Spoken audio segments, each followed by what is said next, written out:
Boa tarde a todos e a todas. Estamos mais uma vez aqui de Ponta Grossa ao vivo,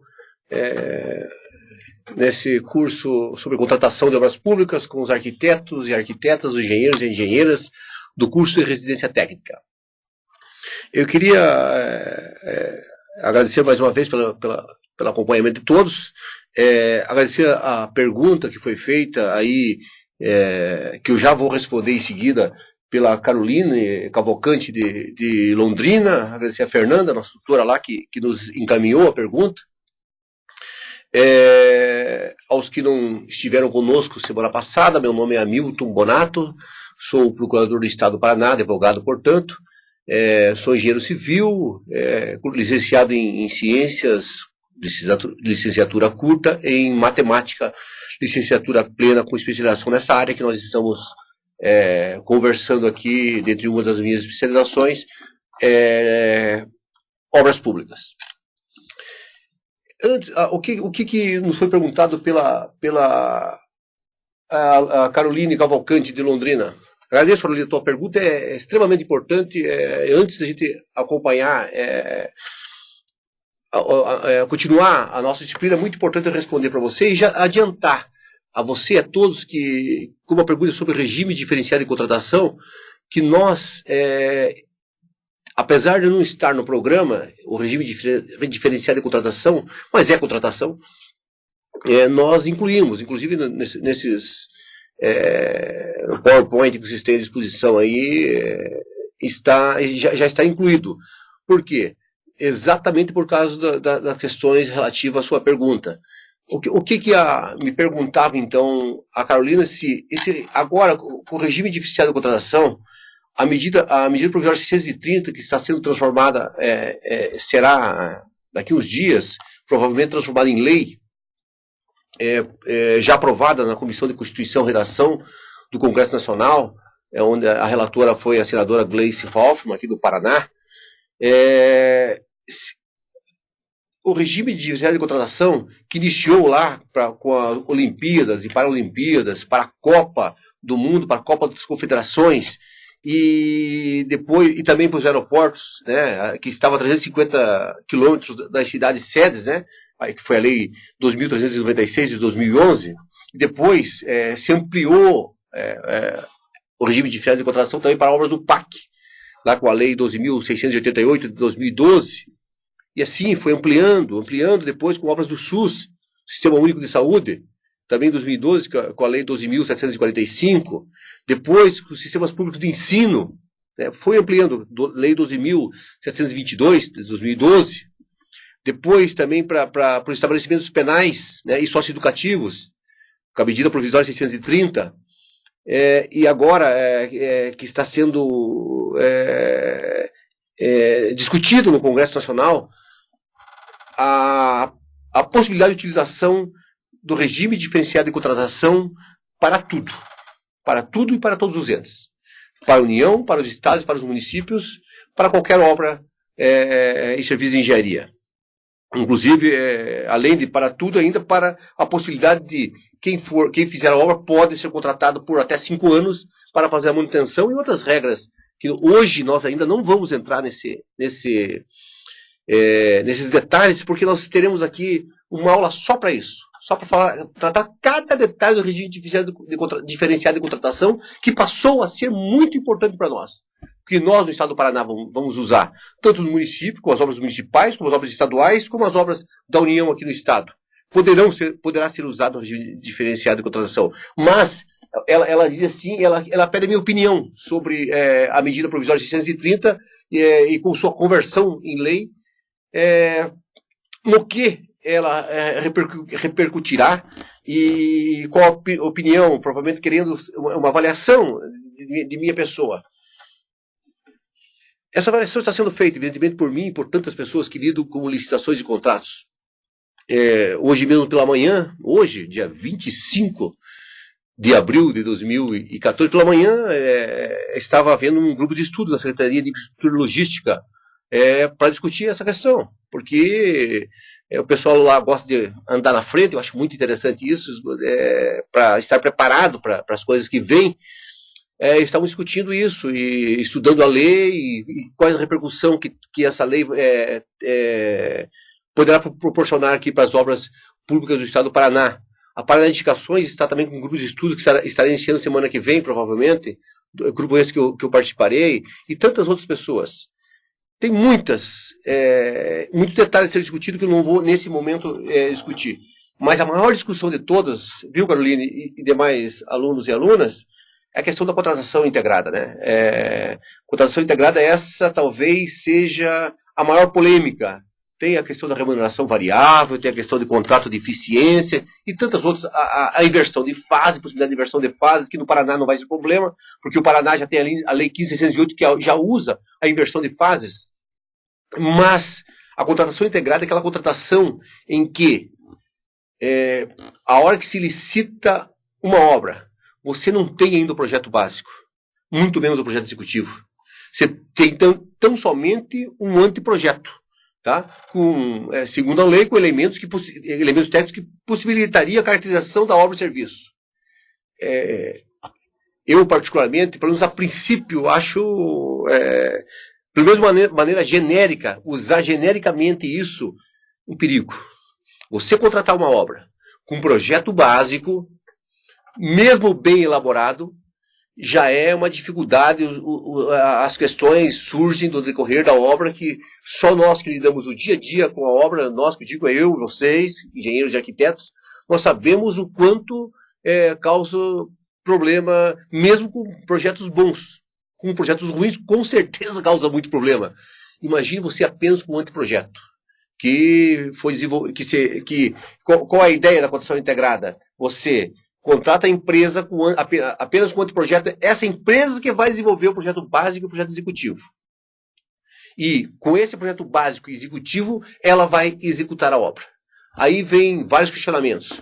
Por exemplo, será que ela fará o projeto executivo de qualidade? Ou ela vai fazer um projeto básico e executivo de tal forma que seja mais econômico para ela? Será que nós conseguiremos, através do anteprojeto, deixar todos os detalhes a tal ponto que possamos, depois da fiscalização, exigir tudo que nós pensávamos? Essas coisas que a gente está discutindo. Então, as coisas que estão sendo discutidas são muito mais no âmbito da engenharia e da arquitetura do que do direito. Parece que na questão do direito as coisas já estão mais definidas. Então, a gente vai trazer isso depois para vocês. Mas eu quero dizer, Carolina, o seguinte. Eu mudei um pouquinho a maneira de pensar na seguinte forma. Primeira coisa que eu, ao ler a lei, eu achei um absurdo. Achei um absurdo. Mas o que eu estou tentando tirar, assim, para levar a essas discussões, esse preconceito. E gostaria de ouvir, e vou ouvir os outros arquitetos, engenheiros, os outros engenheiros, arquitetos, para ver será que alguma situação não seria interessante? Bem sabemos que a lei diz o seguinte: não é obrigado a usar a lei da RDC. Pelo menos com o projeto que está aí hoje, com o parecer da senadora paranaense, não é obrigado a usar o regime diferenciado de contratação. Você pode usar a 8666 nos municípios, aqui no estado do Paraná, a 15.608, esqueceu o RDC.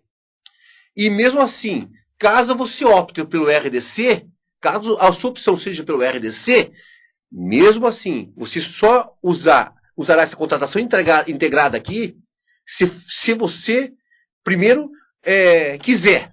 Segundo, querendo vencer alguns condicionantes. E vencendo esses condicionantes, aí sim, aí você pode optar pelo regime diferenciado de contratação. Mas mesmo assim, você não é obrigado a utilizá-lo. Não que esses condicionantes estejam aí para você. Estejam demonstrado. Não é obrigado. Tá?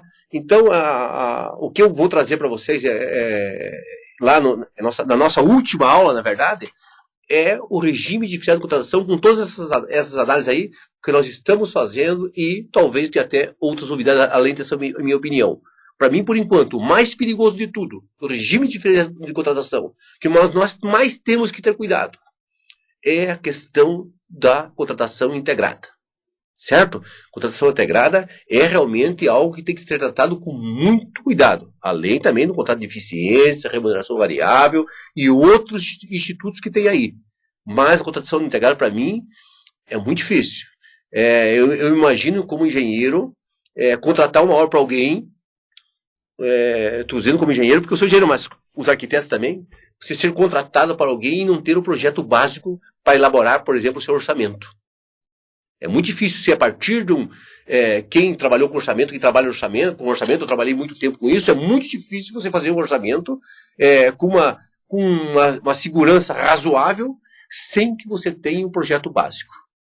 Aí que nós vamos ter que discutir, na verdade, este anteprojeto. Que anteprojeto que é esse? Qual o nível deste anteprojeto? Que segurança que nós temos que dar para aquele que faz orçamento dar, ao final, um valor no mínimo razoável, tá? A partir desse anteprojeto. Me parece que é isso que nós temos que descrever. A lei dá uma linha que o anteprojeto tem que ter. Demonstração justificativa do programa de necessidades, visão global de investimento, definição do nível do serviço que nós queremos, os padrões de segurança, a estética do projeto. Isso aí ele nos dá. Mas me parece que precisamos pôr mais na prancheta. Pelo menos na minha época, mas na prancheta. Né? Na prancheta eletrônica de vocês. Que níveis são esses? Até quanto que nós podemos desenvolver esse anteprojeto? E discutir outras coisas, como, por exemplo, a questão do direito autoral, etc. e tal. Tá? Então, Carolina, basicamente, por enquanto é isso. Por enquanto é isso. Mas estou à disposição a discussão maiores e trarei aí para todo mundo, para você e para todo mundo, na nossa última aula, os detalhes do regime diferenciado de contratação, que passou a ser algo muito importante para quem lida com licitações e contratos de obras públicas. Tá beleza? Então, agradecendo então, Carolina, mais uma vez a tua pergunta, e digo a todos que é muito legal quando alguém faz perguntas, a gente poder aqui trocar, e também as perguntas que sejam feitas a partir também do que nós vamos tratar aqui, fique à vontade em fazê-las. Para nós vai ser sempre uma satisfação responder, vai ser muito, muito legal. Tá? E nós vamos continuar agora com o que nós estávamos tratando na aula passada, são as cláusulas exorbitantes. Nós começamos a falar um pouquinho sobre as cláusulas contratuais, minha gente, e nós dissemos, não sei se você lembra, que existem algumas cláusulas que são cláusulas exorbitantes. Por que exorbitantes? Porque elas exorbitam o direito comum. Elas exorbitam o direito que nós estamos acostumados a usar nas nossas relações privadas. Elas são exorbitantes porque elas dão algumas prerrogativas para a administração pública maiores que as prerrogativas que um particular, quando contrata com o outro, tem. E essas cláusulas exorbitantes, elas vêm em lei, gente. A lei diz o seguinte, o regime jurídico dos contratos administrativos, instituído por esta lei, que é a Lei 8666, e também a nossa 15608, confere à administração em relação a eles a prerrogativa de... O que a administração pode fazer? Ela pode modificar o contrato unilateralmente para melhor adequação da finalidade do interesse público, respeitar o direito do contratado. Então, gente, a administração pode... ela tem um contrato com alguém, com algum particular, com uma empreiteira, por exemplo, ou com uma empresa que está fazendo um serviço de engenharia de projeto, por exemplo, de arquitetura, ou projetos complementares, a administração, ela pode unilateralmente alterar as condições, lógico, respeitando direito. Ela ia fazer, por exemplo, uma obra de X metros quadrados, resolveu fazer X mais 1, tá? Ela pode ampliar a obra, depois nós vamos ver quais são os percentuais, por enquanto ainda não é necessário ainda. Ela pode ampliar, olha, eu quero que seja um pouco maior. Ela pode fazer isso? Pode, lógico, respeitado o direito do contratado. Por exemplo, vai fazer obra maior, tem que pagar aquela diferença, coisa dessa maneira, tem que ampliar o prazo, né, de execução. Mas ela pode modificar. E, em certas situações, não há nem como recusar. Até uma obra nova, por exemplo, depois nós entraremos em detalhes depois. Mas, se a administração quiser ampliar o valor da obra, o valor contratual em até 25%, tá? Justificando, ela pode. E a contratada é obrigada a aceitar, sob pena de rescisão e aplicação de penalidades. A administração pode rescindir unilateralmente em alguns casos. Depois a gente vai ver quais são os casos. Ainda não vamos ver hoje, porque nós vamos ver aqui um tópico especificamente por rescisão. Mas o fato é que a rescisão pode ser unilateral. Por diversos motivos que nós veremos depois, a administração pode unilateralmente rescindir o contrato. Ela pode fiscalizar a execução do contrato. Ela fiscaliza. A administração ela vai nomear sempre, e isso vocês já viram aqui, provavelmente com o Marlon, o professor Marlon, que é chefe de escritório regional aqui de Londrina e Apucarana, um engenheiro de alta qualidade, de alta experiência. Ele já deve ter falado essa possibilidade, que a questão da fiscalização, porque ele deu exclusivamente sobre isso. A administração pode fiscalizar o contrato. Tá? E fiscalizando, ela poderá também, vocês vão ver, aplicar penalidades, por exemplo. Tá? Só um minutinho, só que eu estou me batendo aqui com... tá aqui, ó. Aplicar sanções. Ela pode aplicar penalidades, aplicar sanções motivadas pela execução total ou parcial do ajuste. Então, gente, a administração pública, uma vez que contratou uma empresa para executar uma obra, um serviço de engenharia qualquer, e de alguma maneira essa empresa não executou, seja totalmente ou parcialmente, essa empresa poderá ser penalizada. Essas penalidades, evidentemente, estão previstas em contratos, devem estar previstas em contratos. Depois nós veremos também um capítulo exatamente sobre as penalidades. Tá? Então essas cláusulas exorbitantes acabam virando capítulo depois. Tá? Nos casos de serviços essenciais, nós podemos ocupar, a administração pode ocupar provisoriamente os bens móveis, imóveis, inclusive o pessoal e serviços vinculados ao objeto do contrato. Não executou, a administração ela executa. Né? Ela executa. Ela ocupa o local, né? Os móveis, inclusive o pessoal que está trabalhando, né? E os serviços que são vinculados àquilo, e ela toca o projeto. Ela toca o projeto, a obra, o que for, certo? E além de depois poder aplicar as penalidades e rescindir o contrato pelo motivo. Então, quais são então as cláusulas exorbitantes? Aquilo ali que eu vi com vocês, então, o que está na lei. A lei diz aquilo. E a lei diz aquilo, e eu só vou praticamente agora repetir a lei e reforçar o que diz a lei, né? Primeiro, as cláusulas exorbitantes. Poder de alteração unilateral do contrato. O poder de alteração unilateral do contrato implica que, a qualquer momento, o contrato pode ser alterado em seu objeto, com limites em relação ao valor contratado. Deve observar dois limites: majorar ou suprimir 25% do valor do contrato para os contratos em geral e 50% para contratos de reforma de imóveis ou equipamentos. Significa o quê, gente? Se a administração resolver, já falei, fazer 25%, uma obra nova, por exemplo, 25% a mais, ela simplesmente adita o contrato e a outra parte é obrigada a aceitar. Se for uma obra de reforma, aí passa a ser 50%, certo? Até 50% ela pode ampliar o contrato e a contratada é obrigada a aceitar. Veremos maiores detalhes, evidentemente, veremos maiores detalhes aqui que esperamos, sinceramente, já não deixar passar nenhum detalhe para vocês. O detalhe que vocês verem, se vocês verem algum detalhe passar, comunica a gente para a gente poder ajudá-los a sanar qualquer dúvida. Né? A gente espera não deixar passar, em hipótese alguma, nenhum detalhe para vocês. Poder de rescisão unilateral. Quando a contratada agir de forma ilegal. Se contratou alguém, ela age de forma ilegal, gente. Ou inadimplir a parte do contrato. Não fazer parte do contrato. Ou em razão de interesse público, a administração, por algum interesse público, a administração não quer mais tocar aquela obra, não quer mais fazer aquele serviço, pode rescindir unilateralmente o contrato. Para que se dê a rescisão, em qualquer dos casos é preciso justificar, no sentido de dar legalidade, motivando com os pressupostos de fato e direito a possibilidade da contratada ampla defesa. Se você é administração, se você está na administração, como nesse momento você está, por ser residente técnico ou servidor do Estado, você está nesse curso, então você está hoje na administração. Se a administração desejar rescindir unilateralmente o contrato, por esses motivos que eu falei, pode fazê-lo, mas sempre tem que justificar, tem que motivar. Esse ato tem que ser motivado. E tem que dar a oportunidade de contraditório, da ampla defesa à empresa contratada. ela tem o direito de se defender, dizer que talvez a gente não esteja certo, que ela esteja certo, que os motivos que levaram ela a inadimplir o contrato, por exemplo, foram criados pela própria administração. Ela pode fazer a defesa que ela achar conveniente, né? Então, e vocês sabem como o Marlon deve ter passado para vocês isso, como que você se precaver quando fiscal do contrato para que o Estado esteja totalmente embasado para que a rescisão só seja feita quando houver ampla justiça. Faço um parecer, até um parêntese para vocês agora.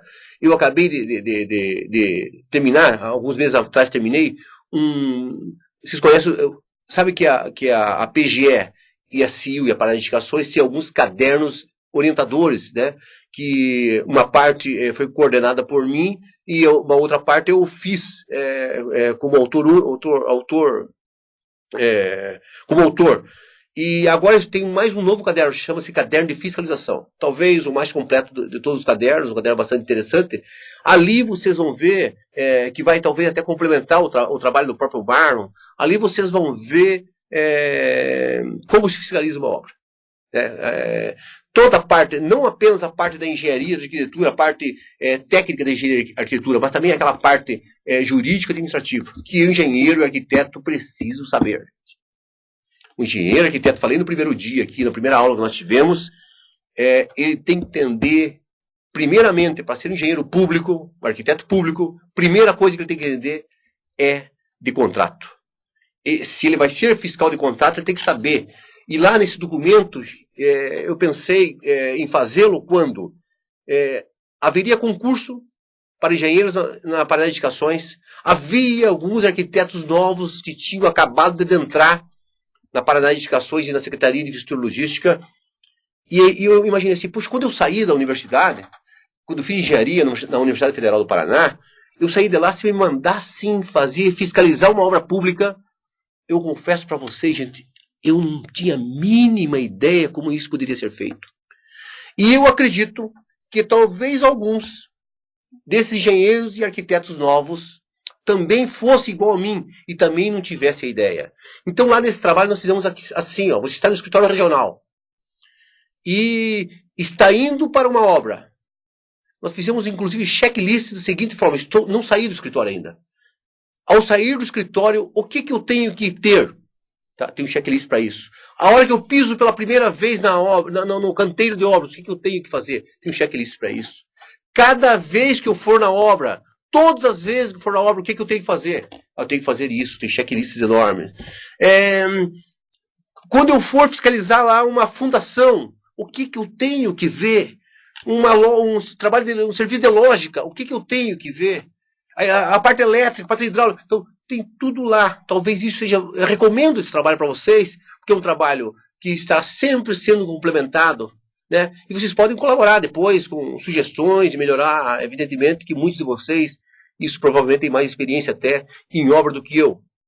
Apesar de eu ter aí trabalhado bastante tempo em canteiro de obras, muitos talvez possam nos ajudar bastante, porque esse trabalho, eu na minha insegurança, insegurança e certeza que muita coisa estaria falha, tive o apoio do engenheiro da Paraná Edificações, e foi engenheiro do Estado fazem 29 a 30 anos que ele é engenheiro do Estado, que aí, depois de pronto trabalho, me deu muitas sugestões interessantes que eu acolhi a todos, que é o engenheiro Anadilson, para quem é de Curitiba conhece, de uma experiência fenomenal, tenho uma honra, eu tenho que trabalhar e dar curso junto com ele, de vez em quando dá curso sobre fiscalização de obras, que é uma honra muito grande, porque é uma pessoa muito competente, talvez isso tenha ajudado a deixar mais completo o trabalho, mas vocês são os outros a poder nos ajudar a melhorar isso, tá bom?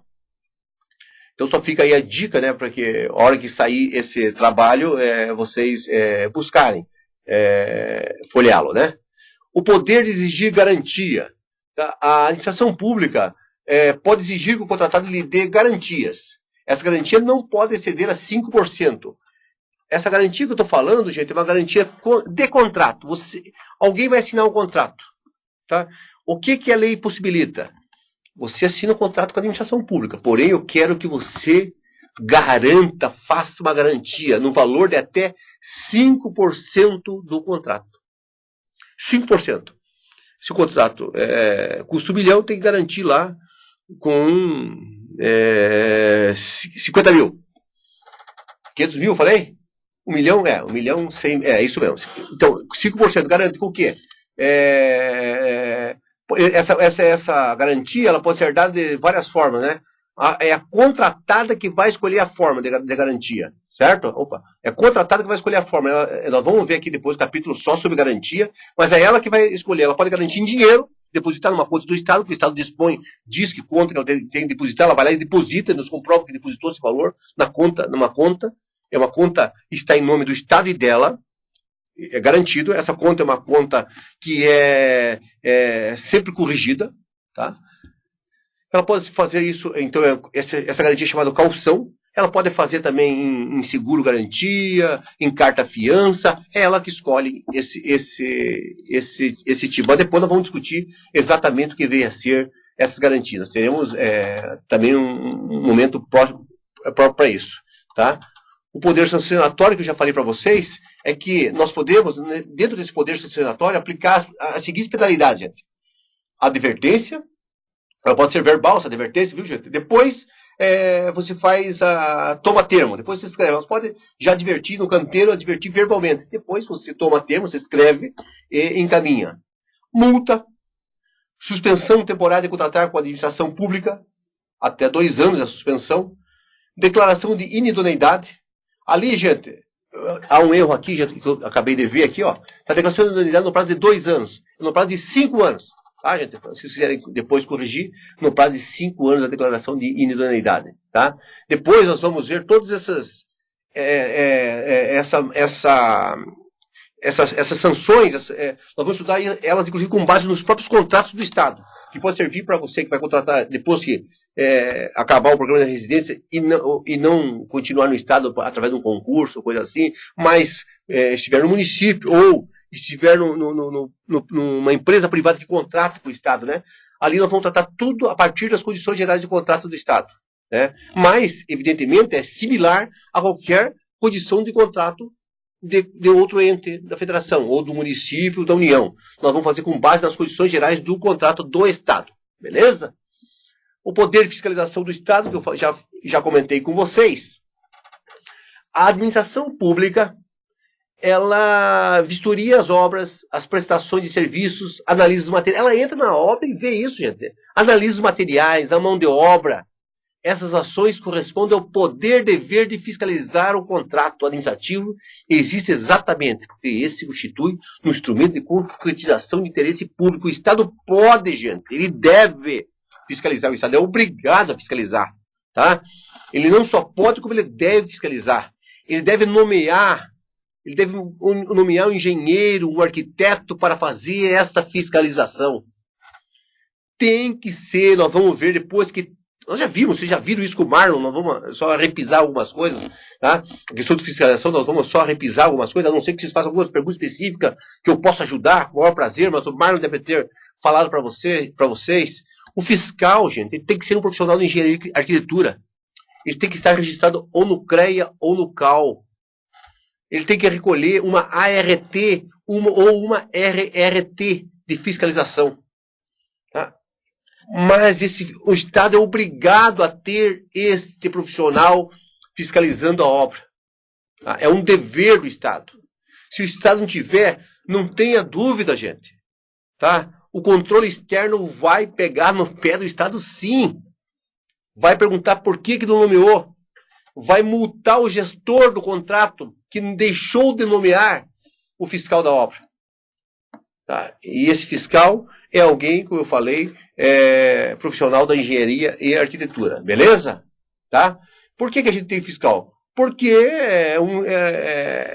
a gente faz uma obra, gente, de interesse público.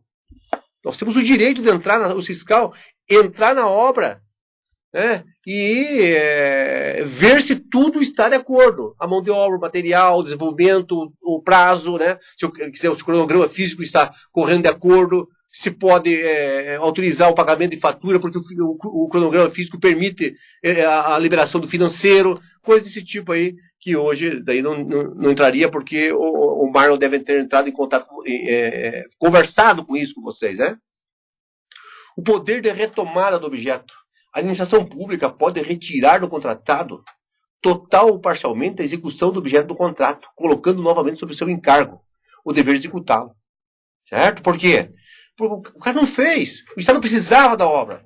E a empresa não fez. E essa obra precisa sair. Então nós podemos, né, tirar esse encargo dele, assumirmos esse encargo e executar. Ou contratar outro para executar. Se o fizer de forma que retire totalmente, significa que se opera a rescisão unilateral. Quando a concessão de serviços públicos, gente, essa retomada chama-se encampação. Mas encampação, gente, não é concessão de serviço público, é um contrato que não faz parte do nosso conteúdo programático aqui, né? Mas a concessão também, em caso de concessão, como existe, por exemplo, nas rodovias aqui no estado do Paraná, é possível encampar? É possível, evidentemente, mas tem todo um critério, né? Quando se faz encampação, tem que ter autorização legislativa, de concessão, né? Autorização legislativa, tem que ver lucro cessante, todos os prejuízos que a empresa, o que ela deixou de ganhar, né? Lucro cessante, o que ela gastou, o que ela investiu, e indenizar, tem toda uma maneira diferente de encarar do que dessa maneira que nós estamos fazendo a cotação de obras públicas, que é o nosso caso, obras de serviço de engenharia. Então, concessões nós não adentraremos só dando esse toque para saber que há uma certa diferença nesse tipo, certo? Restrição ao uso da exceção de contrato não cumprido. Essa é bastante interessante, gente. Bastante interessante mesmo. Numa execução contratual, pode ocorrer que um dos contratantes não cumpra aquilo que pactuou, e por isso a outra parte pode deixar de cumprir suas obrigações, arguindo que só o fará mediante o adimplemento das obrigações da primeira. Gente, o que é isso? Você assina um contrato com alguém. Daí esse alguém, gente, não faz o contrato. Não faz o que você assina alguém para fazer uma casa para você, e essa pessoa não faz a casa. Não inicia o serviço. Quer dizer, o que é? Se ela não cumpriu o contrato comigo, eu não cumpro com ela. Ela não iniciou o serviço para mim, eu não pago a parcela que eu deveria pagar para ela. Certo? Beleza? Porque isso chama-se exceção do contrato não cumprido. É uma exceção. Se você não pagar, se eu não fizer, eu também não te pago, né? Mas essa exceção é também utilizada no contrato administrativo, entretanto com restrição. No contrato administrativo também tem isso. Se o Estado não fizer, desculpe, se o Estado não pagar, tem outro lado também, né? A pessoa vai dizer assim, ó, então eu também não faço. Mas não é bem assim, gente, também. O particular só poderá opor a exceção do contrato não cumprido se a administração ficar inadimplente por 90 dias. Tá? Isso está na lei. Então significa o quê? Olha a exceção. Para vocês, o seguinte, se vocês não pagarem no outro dia, uma obra de vocês, particular, se vocês não pagarem, se eu não pagar a quem eu contratei, no outro dia ele para. Para, não me pagou, paro. Acabou, não vou continuar a obra. Com o Estado não. Com a administração pública não é assim. Só pode arguir a exceção no contrato não cumprido se a administração ficar inadimplente por 90 dias, gente. Só após 90 dias que poderá arguir a exceção do contrato não cumprido. Antes, não. Então, essa cláusula é uma cláusula exorbitante, gente. Porque exorbita o direito comum. Porque é uma cláusula para que o interesse público não seja prejudicado. Se parar a obra, a administração, se parar a obra, as pessoas que utilizariam a obra não poderão utilizá-la, vai demorar mais, tal. Então, por 90 dias, só que após 90 dias aí pode fazer isso. Beleza? Tá? Logicamente, pagando com atraso, depois nós vamos ver lá, quando falar em alteração contratual, tal, nós vamos ver depois em reajuste, revisão, correção monetária. Lógico que quando a pessoa recebe atrasado, tem direito à correção monetária. Tá? Nós vamos ver depois. Vai receber, vai com correção monetária. Mas não pode simplesmente parar a obra, porque atrasou um mês, atrasou 60 dias, 70 dias, não pode parar a obra antes disso. Né? Beleza, gente? Nós vamos falar agora de princípios. antes do seguinte, gente, caso vocês tenham, assim, quiserem fazer perguntas, fique à vontade. Depois, nós queremos ver se conseguimos dar um intervalinho, que semana passada eu não dei, mas eu quero explicar o motivo grave porque eu não dei, gente. Eu não dei porque eu esqueci de dar intervalo, só por isso, tá? Me empolguei aqui, fui e toquei o barco para frente, sabe? Mas fique à vontade, depois, daí, no intervalo, eu consulto todas as perguntas que porventura hajam, e vocês, se quiserem, fiquem à vontade para fazê-las. É um prazer, porque às vezes, quando a gente fala quando a gente fala em cláusulas exorbitantes, parece que assusta um pouco todo mundo, né? Porque assusta? Porque sai do comum, né, gente? Sai do que nós estamos acostumados a fazer, né? Porque se eu deixar de pagar o meu carro por um mês lá, eu já ganho lá já vou querer tomar meu carro, né? Não é isso? Mas na administração funciona um pouquinho diferente, tá? Vamos ver agora, gente, uma matéria que é extremamente importante. Ela é jurídica, é verdade, é jurídica. Mas, gente, vocês que estão em obra, quem está em obra fiscalizando obra, quem está com um projeto, fiscalizando o projeto, quem lida com licitações, vão ver que essa matéria chamada de princípios, essa matéria é muito importante. Muito importante. Eu sei que o professor Vitor Mangualdi, que veio aqui dar para vocês, que é o nosso, que é advogado do estado de Minas Gerais, ele falou bastante sobre o princípio, inclusive fiquei muito honrado que ele falou com base no meu livro sobre licitações e contratos de obras e serviços de engenharia, mas eu preciso citar para vocês, porque a hora que a gente fala em contratos, você não pode também falar em contratos sem pensar em princípios. Eu vou dar alguns exemplos para vocês para deixar mais legal, que vocês vão ver que é importantíssimo ter uma noção disso aí, porque isso foge, nós como engenheiros, é muito difícil, gente, como engenheiro, porque a gente tem essa formação um tanto quanto cartesiana, a gente lidar com os princípios. E nós precisamos lidar. Quem é engenheiro, arquiteto, e vai trabalhar, por exemplo, com licitação, às vezes participar de uma comissão de licitação, então, para esses é fundamental. Bem, princípio é, por definição, mandamento nuclear de um sistema. É dali que sai a coisa. Verdadeiro alicerce do sistema. Disposição funcional que se irradia sobre diferentes normas, compondo-lhes o espírito, servindo de critério para a sua exata compreensão e inteligência. Então, gente, quando nós temos as outras normas, elas advêm, elas são iluminadas, elas são inspiradas pelos princípios. Porque, quando você vai também interpretar uma lei e transformá-la numa norma, essa compreensão, a inteligência dessa norma se dá a partir dos princípios, porque ela define a lógica, a racionalidade do sistema normativo, no que lhe confere a tônica e lhe dá sentido harmônico ao sistema. É o conhecimento dos princípios que preside a intelecção das diferentes partes componentes do todo unitário, que há por nome sistema jurídico positivo. Gente, para quem vocês devem estar ouvindo bastante, eu tenho trabalhado com isso bastante, tenho estudado um pouquinho a questão do pensamento sistêmico, né? Eu tenho tentado deixar de ser exclusivamente cartesiano, tentando ser um pouco, compreender o sistema. E quando você fala de princípio, gente, é exatamente a noção de sistema que você traz para a interpretação. Por isso que de vez em quando você lê uma obra, você lê uma lei, e ao lado do advogado, às vezes, você diz, mas está escrito na lei. O advogado diz, está escrito na lei, mas você tem que ver a lei, e tem que olhar os princípios, tem que olhar todo o sistema jurídico, tem que olhar todas as outras leis, para daí você retirar a norma de dentro daquela lei. Tá? Porque essa interpretação nós chamamos de interpretação sistêmica, ou interpretação sistemática. Tá? Isso é muito importante no momento que nós estamos analisando um caso dentro de um contrato administrativo.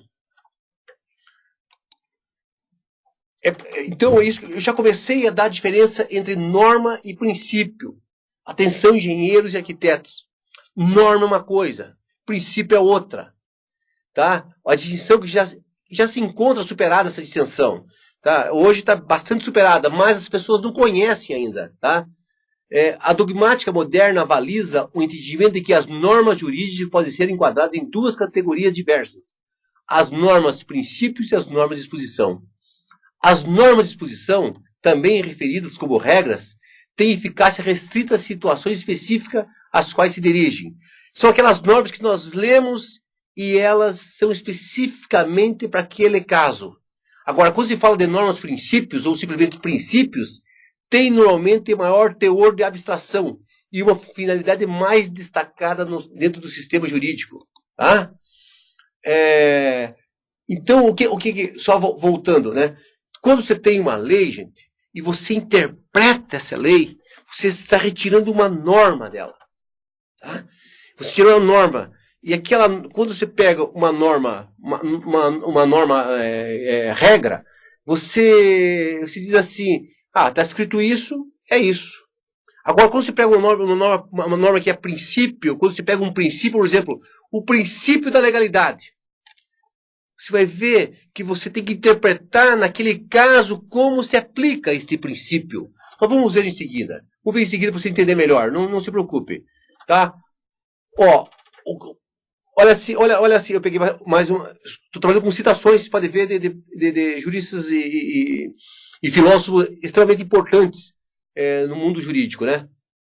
Então, possui uma dimensão que não é própria das regras jurídicas. A dimensão do peso importante, os princípios, né? Os princípios, então, eles possuem uma dimensão que não é própria das regras jurídicas. A dimensão do peso ou da importância. Importância, acompanhando lá. Assim, quando se entrecruzam vários princípios, quem há de resolver o conflito deve levar em conta o peso relativo de cada um deles. Gente, às vezes você vê uma situação, já vou dar uns casos daqui a pouquinho para vocês entenderem bem, em que você olha o caso e diz assim, se eu aplicar esse princípio, vai dar A. Se eu aplicar outro princípio, vai dar B. Como que eu resolvo? Quando é uma norma, uma regra, você diz assim, a regra é esta. Agora, quando tem dois, você aplica ou uma ou outra. Tá? Uma não vale. Quando você está diante de dois princípios, você tem que ponderar. Você diz assim, neste caso, prevalece esse. Tá? Prevalece esse. Esse aqui não prevalece. Mas em outro momento, você vai dizer assim, prevalece esse. Esse aqui não prevalece. Tá? Continuando, gente. Não podemos afirmar que uma delas, no interior do sistema normativo, é mais importante que a outra. De modo que, no caso de conflito entre ambas, deve prevalecer uma em virtude de seu peso maior. Quer dizer, tenho dois princípios. Vou dizer assim, neste caso prevalece esse, mas esse não é mais importante que o outro. Gente. Naquele caso ali específico, esse é o mais importante. Mas esse que deve prevalecer. Mas não significa que ele é mais importante que o outro. É só nesse caso, que em outro momento, o outro que vai prevalecer. Prevalece, tem vários princípios. Daqui a pouco vamos ver casos aí para explicar melhor. Mas prevalece. Naquele caso, temos que ver qual é que prevalece. Tá? Porque se duas regras entram em conflito, uma delas não é válida. O princípio já não. Os dois são válidos. Mas para aquele caso, não. Para aquele caso, só prevalece um. Eu citei só, gente, vários princípios aí, certo? Que regem as licitações e contratações públicas, gente. Licitações de modo geral. Tá? Princípio da isonomia, igualdade, comunicidade, legalidade, publicidade, tal. Vamos ver um por um aí. Não se preocupe que se eu ficar aí citando por um, vocês vão ficar aí, eu vou desligar aí já o computador de vocês. Eu não quero isso. Eu quero que vocês vejam porque é importantíssimo. Princípio da isonomia ou da igualdade. Então vamos trabalhar com alguns princípios que são muito importantes. Ressalvados os casos especificados em leis, na legislação, né, as obras, serviços, compras e alienações serão contratados mediante processo de licitação pública, que assegure igualdade de condições a todos os concorrentes. Tem que ter igualdade, gente. Com cláusulas estabelecem obrigações de pagamento, mantidas as condições efetivas das propostas nos termos da lei, o qual somente permitirá as exigências de qualificação técnica e econômica, indispensável à garantia do cumprimento das obrigações. CRB é a Constituição da República do Brasil, gente. CRB, artigo 37. Esse é o artigo da Constituição que diz que é o seguinte, tem que ter igualdade de condições entre todos os concorrentes. Você não pode fazer uma licitação, gente, em que na hora que você faz o edital dela, você já deu um tratamento melhor para um concorrente que você acha que você quer ganhar. Ou, pior, para aquele que você acha que quer perder. Você não pode, ao fiscalizar um contrato, ao elaborar um contrato, fazer um contrato de forma que beneficie um e prejudique o outro, que não haja igualdade. Tá? Que numa obra igualzinha você faça um contrato de um jeito, e na outra obra idêntica àquela, você faz um contrato de outro jeito, porque você gostaria de que fosse privilegiado em relação ao outro. Você não pode fazer isso. Isso fere o princípio da isonomia, além de outros princípios que ferem também, que vocês virão. Tá? Logicamente que essas matérias são de direito, estou passando para vocês compreenderem, mas é importante que engenheiro e arquiteto, certo? E diz, no artigo 3 da Lei Geral de Licitações, diz que a licitação destina-se a garantir, né, o princípio da isonomia, que é o princípio constitucional, né, que você não pode, né, admitir, prever, tolerar atos de convocação, cláusulas, condições que comprometam, restringem o fruto do caráter competitivo e estabeleçam preferência, tá? São princípios da licitação que vão também atingir os contratos. Exceção que nós vamos ver depois, princípio de exceção que vocês viram lá, vamos ver depois, não, desculpe, que vocês viram lá em licitações, que tem licitação que você pode dar preferência, mas essa preferência já vem prevista em lei. Em que casos? Quando produzido, prestado por empresa brasileira, tem preferência, empresa brasileira com capital nacional, né? Produto produzido no país, produzido e prestado por empresa brasileira, nessa sequência tem preferência sobre as demais. E também as micro e pequenas empresas, elas têm determinadas preferências, né? Na hora de competir, elas têm a preferência lá em licitações. Não entro aqui mais profundamente, porque isso diz respeito à licitação que vocês já viram. O princípio da economicidade diz respeito à melhor aplicação dos recursos do Estado. Isso também na hora da contratação. Nós temos que contratar de tal forma que haja uma maior economia possível dentro do Estado. Evidentemente, sempre ponderando a economia com os demais critérios que você adotou no teu edital. Critério, como eu falei na vez passada aqui, ambiental, social, ambiental, critério cultural, político, etc e tal, né? Mas você tem que ver, diante desses critérios, qual que vai ser a mais econômica, porque dinheiro para o Estado, para a administração pública, porque ninguém está jogando dinheiro pela torneira, contra a figurinha ali, né? Não, primeiro, ninguém deve jogar. Lógico que a gente vê gente jogando ali pelas notícias que vem da televisão, mas não é essa a regra que deve ser, né? Tá? Então, a ideia é fazer mais serviços de engenharia e obras, né? Executar mais obras com melhor qualidade possível e menor custo. Essa é a ideia, né? Essa é a ideia. Princípio da legalidade. Jorge Gasparini ele fala o seguinte, citado por Celso Rivera Bastos, né? O princípio da legalidade é resumido na proposição. Diz assim, suporta a lei que tu próprio fizeste. Significa estar em administração pública em toda a sua atividade presa a mandamentos da lei, não se podendo afastar sob pena de invalidade do ato e responsabilidade do autor. Qualquer ação estatal sem correspondente causa legal ou que exceda o âmbito demarcado pela lei é injurídica e expõe à anulação. Seu campo de ação pode, como você vê, é bem menor que o do particular. De fato, pode fazer tudo o que a lei permite e tudo o que a lei não proíbe. A administração só pode fazer o que a lei autoriza, e ainda assim, quando e como autorizar. Então, gente, o princípio da legalidade é esse princípio que nós temos que seguir a lei, certo? E se nós fizermos um contrato, nós temos que seguir o contrato. Eu vou dizer uma coisa aqui, gente, agora. Eu vou dizer uma coisa para você agora, daqui a pouco eu vou desmentir. Então, se você ficar só até agora, você não vai ouvir meu desmentido. Tá? Atenção, estou dizendo o seguinte. Tem um edital. Se está escrito no edital, tem que seguir o edital. Se está escrito, tem que seguir. Certo? Acabou. Tem que seguir. É isso que estou dizendo. Daqui a pouco eu vou desmentir. Tá? Daqui a pouco eu vou desmentir, porque tem casos em que você tem que... Está o princípio da legalidade ali, que diz que tem que seguir o contrato.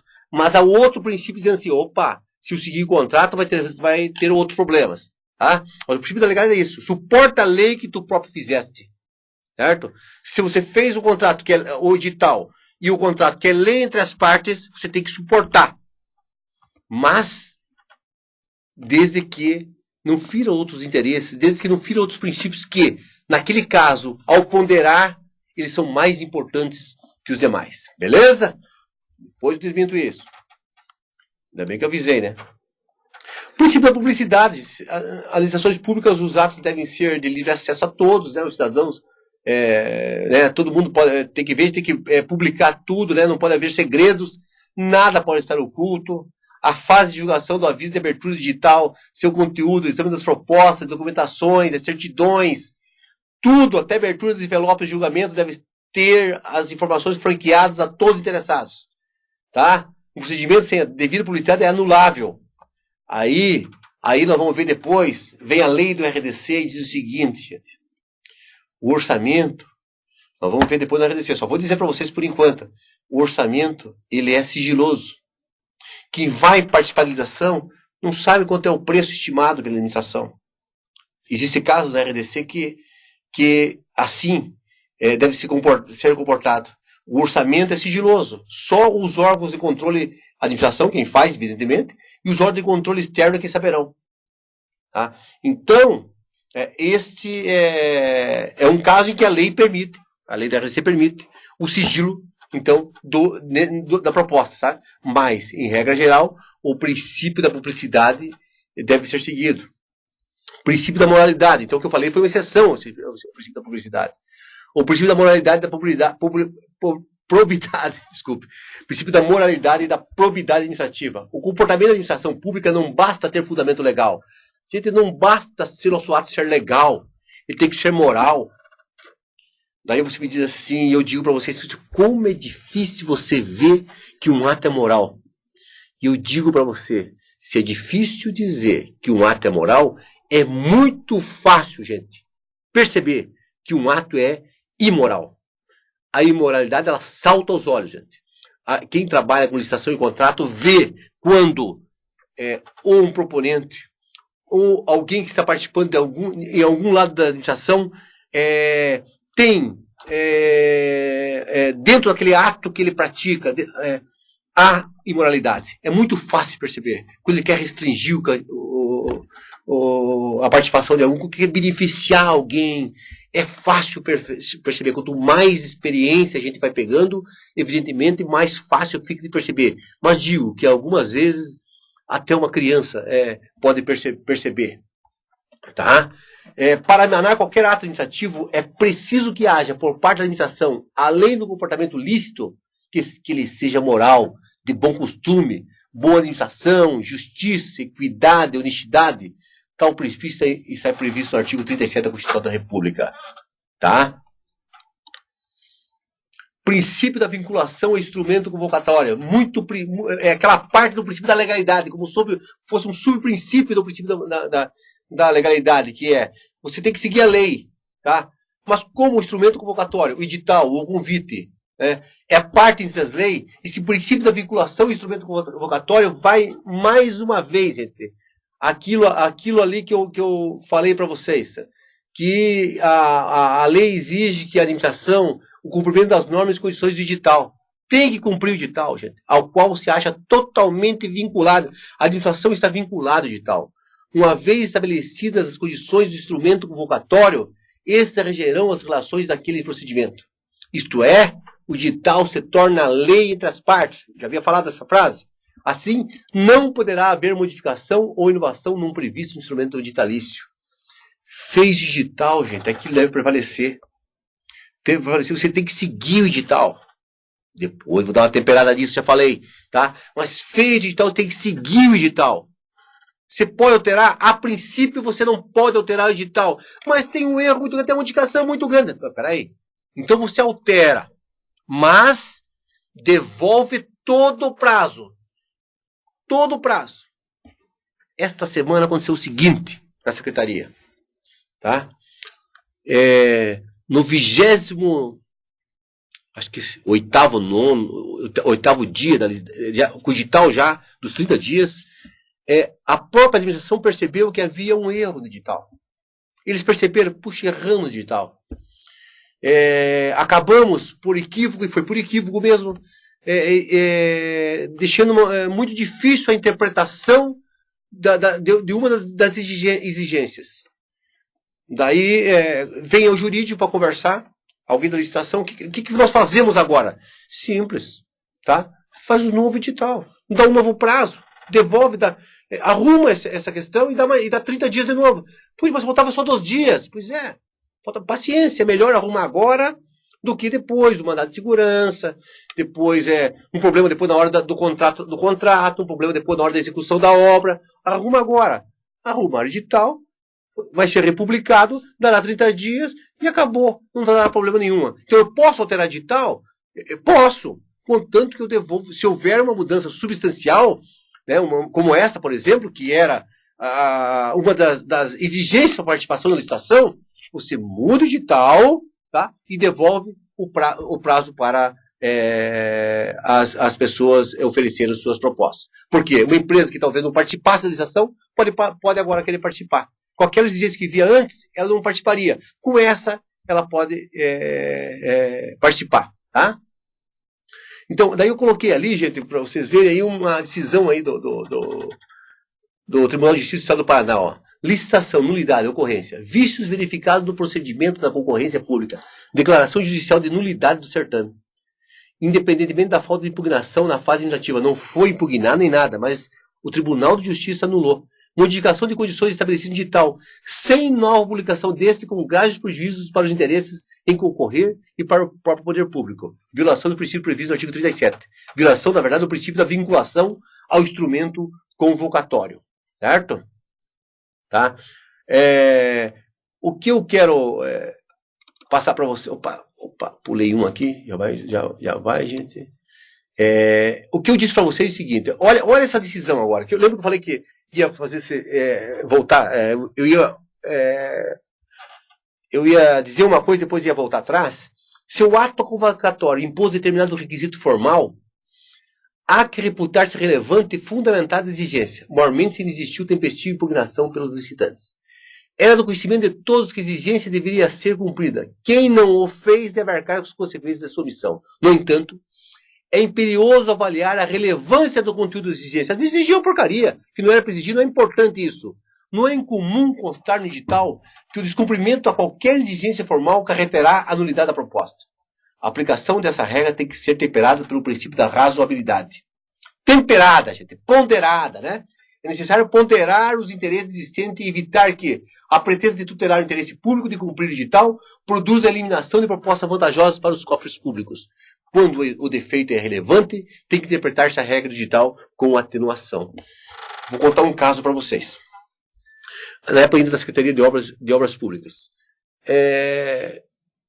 Num determinado edital estava escrito o seguinte, no edital, inclusive o edital padrão, era da CIOP. Logo que eu cheguei lá na CIOP, o edital padrão que estava lá dizia o seguinte, que os licitantes, os proponentes deverão numerar sequencialmente as páginas de suas propostas. Aí, aberta a lei, vocês viram isso, que a lei 1568 se abre antes da proposta, aberta a propostas, analisadas as três melhores propostas, a hora que for analisar a documentação, a melhor proposta não havia numerado sequencialmente.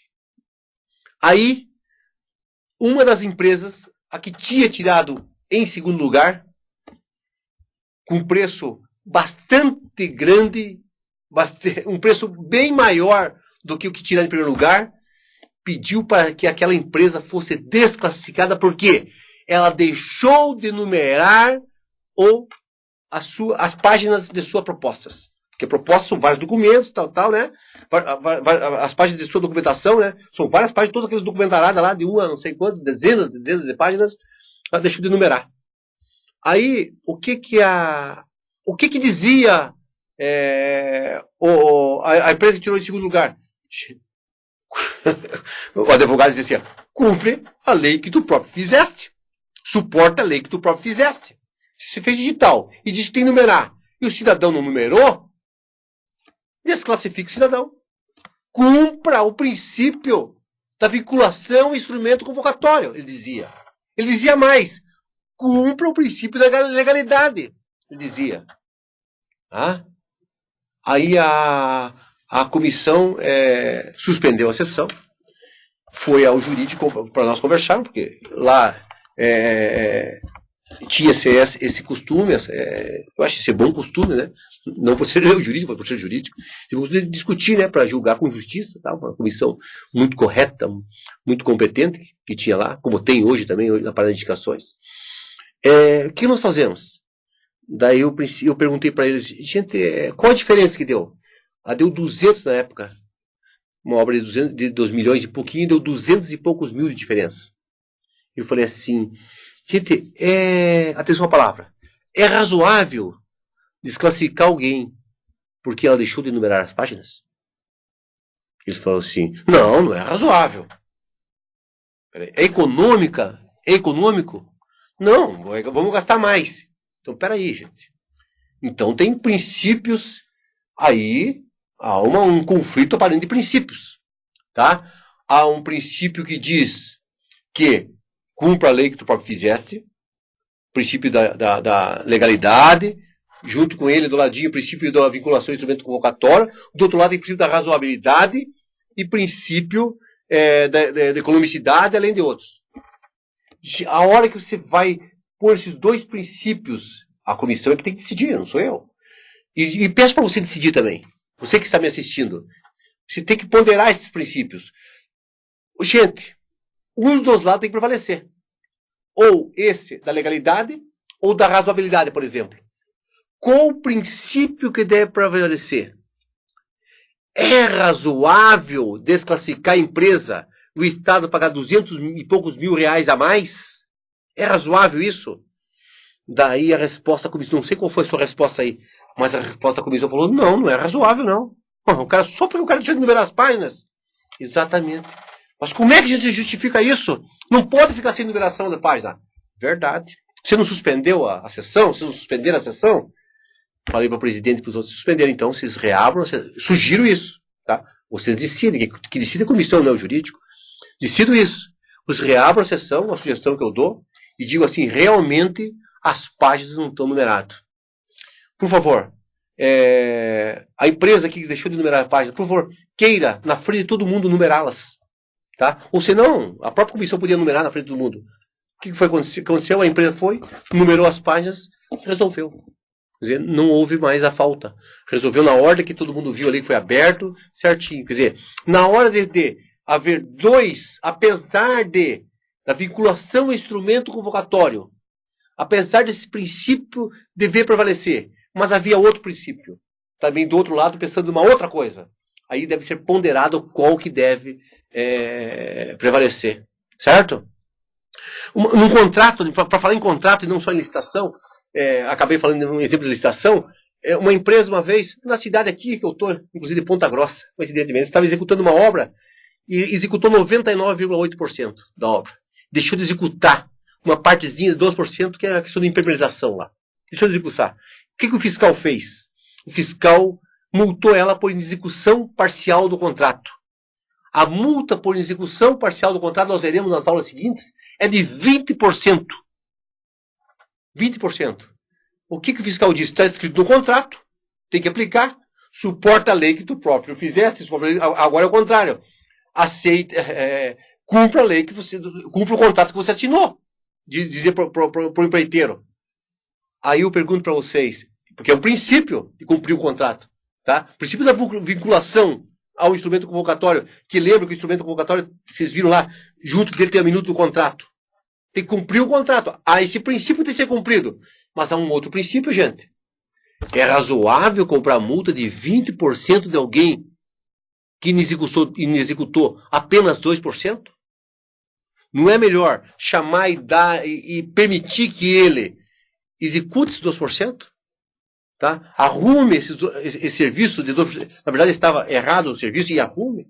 Não é possível, então, sei lá, outra solução que possa vir do fiscal e do gestor do contrato, quer dizer, então, mais uma vez, gente, dois princípios e eles se contrapondo, tá, beleza? Se contrapondo e você poder ponderar e ver qual que é o mais importante. Gente, eu vou dar um intervalinho agora para vocês, Vou dar um intervalinho agora para vocês. E 5 minutinhos, gente. 5 minutinhos só. Para que a gente volte depois. Se alguém quiser fazer a pergunta, eu vou olhar aqui, ver se tem alguma pergunta. Se alguém quiser, fique à vontade, né? Se alguém quiser dar uma saidinha para dar uma tiradinha de água do joelho, eu acho que em 5 minutos dá bastante tempo. Tá bom? Já voltamos, gente, tá?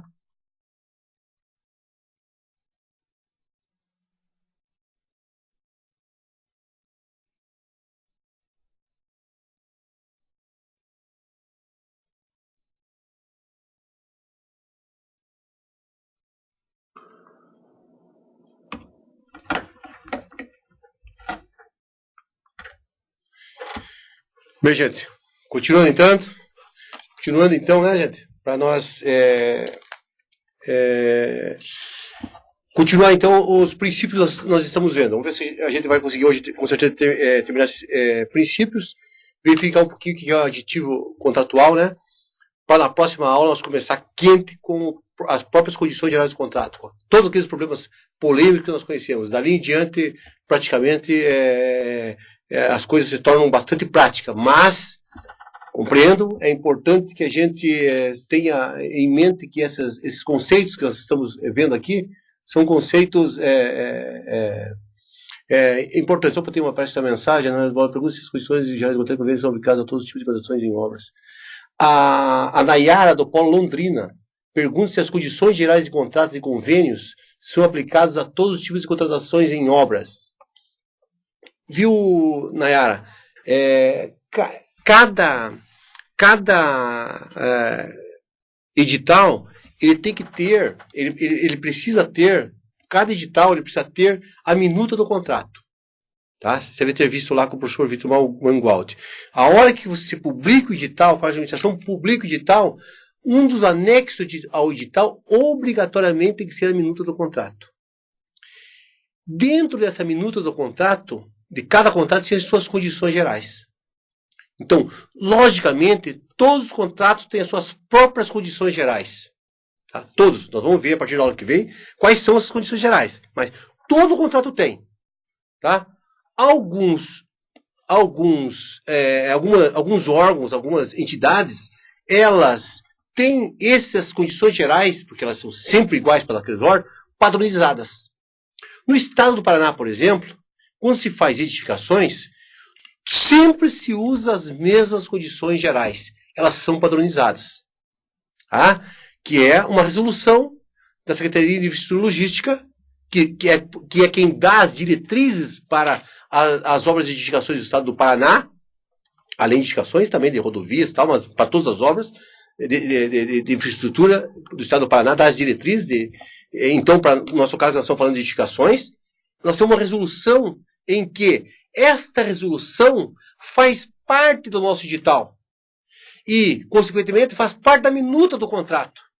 Sempre que for contratar com o estado do Paraná, vai seguir aquelas edificações, vai seguir aquelas condições gerais de contrato.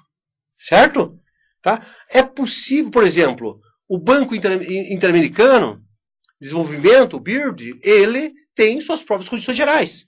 Se você pega o edital do BIRD, tá? Ele tem lá, que eu coincidentemente hoje de manhã peguei e dei parecer a respeito desse edital, ele tem suas próprias condições gerais, diferentes das nossas, até porque não são baseadas na Lei 8666, nem na 1508, mas tem as condições deles.